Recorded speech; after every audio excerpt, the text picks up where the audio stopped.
Hello बच्चों, तो आओ प्रश्न को देखते हैं। बिंदुओं P जिसके निर्देशांक -2, 8 और Q जिसके निर्देशांक -6, -4 को मिलाने वाली रेखाखंड का मध्य बिंदु हमें ज्ञात करना। बच्चों इसके लिए हमें 4 विकल्प दिया गया है। ए विकल्प में -6, -4, बी विकल्प में -4, 2, सी विकल्प में 2, 6, डी विकल्प में -4, -6।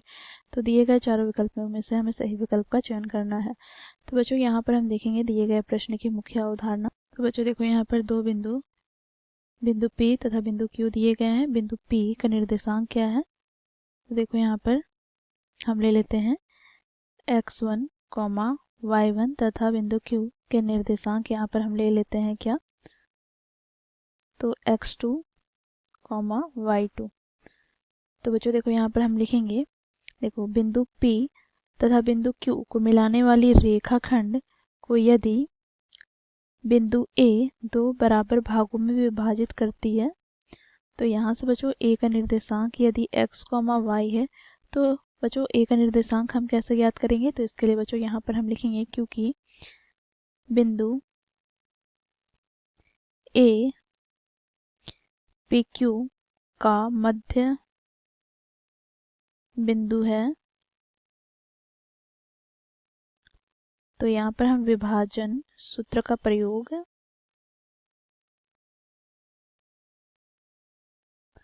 से बच्चों हम बिंदु A का निर्देशांक ज्ञात करेंगे। तो बिंदु A का निर्देशांक हमें क्या प्राप्त हो जाएगा? तो बच्चों इसे हम x, y से प्रदर्शित करेंगे। तो ये बराबर हो जाएगा बच्चों, देखो यहाँ पर x1 प्लस x2 बटे में 2, y1 प्लस y2 बटे में 2। तो इस मुख्य अवधारणा की सहायता से बच्चों हम दिए गए प्रश्न को हल करेंगे।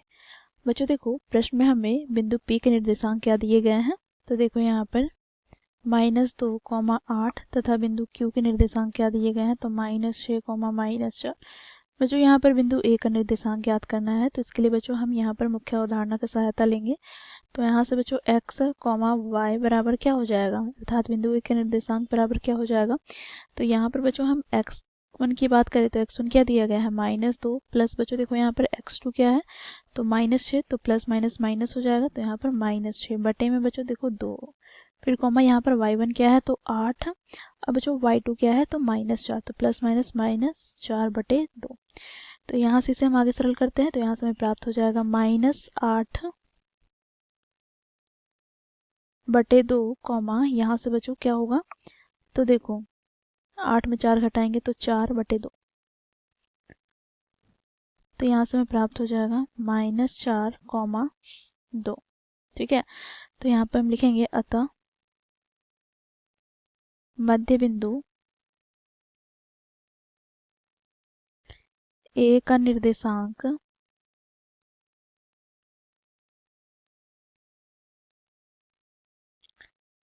-4, 2 है। तो ये हो जाएगा बच्चों हमारा दिए गए प्रश्न का उत्तर। अब हम विकल्प की ओर चलेंगे, तो कौन सा विकल्प में -4, 2 दिया गया है? तो विकल्प बी में, विकल्प बी यहाँ पर हमारा सही हो जाएगा, बाकी विकल्प गलत हो जाएंगे। तो इस प्रकार बच्चों हम लोगों ने मुख्य अवधारणा की सहायता से दिए गए प्रश्न को हल किया। आशा करती हूँ आप लोगों को यह प्रश्न समझ में आया होगा। धन्यवाद।